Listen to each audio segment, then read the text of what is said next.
Bonjour,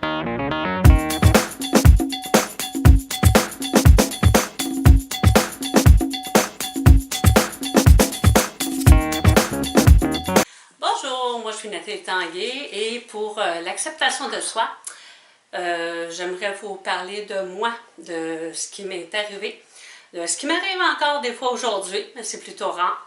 C'est que ça paraît peut-être pas comme ça, mais j'ai un problème de bégaiement.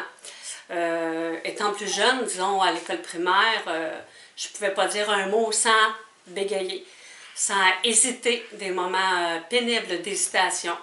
À l'école, ben, c'est sûr que j'étais la risée de tout le monde. Je peux pas vraiment dire que c'est de l'intimidation en tant que telle, mais quasiment, c'est à la limite. J'ai appris à l'accepter de deux choses. Ma mère m'a aidé un petit peu là-dedans aussi. Les parents sont toujours là pour ça. J'avais un petit voisin que lui, il manquait la moitié d'un bras. Elle m'a comparé à lui. Elle m'a dit, ben toi, au moins, ton problème, il ne paraît pas. Tant que tu parles pas aux gens, ça ne paraît pas. Lui, ça paraît tout le temps. Il aura beau essayer de se cacher, ça va toujours pareil. Donc, j'ai appris à l'accepter de cette façon-là.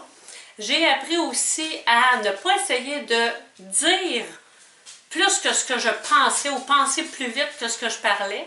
Donc, j'ai appris à prendre mon temps, à respirer entre chaque phrase, chaque mot et vraiment réfléchir.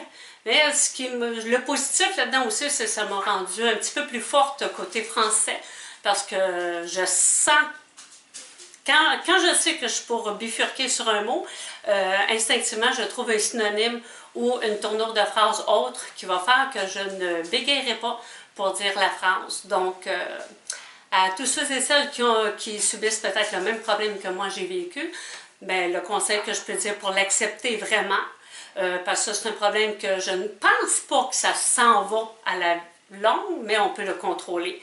Donc, c'est de bien respirer, de réfléchir avant de parler et de prendre son temps, puis tout va bien aller.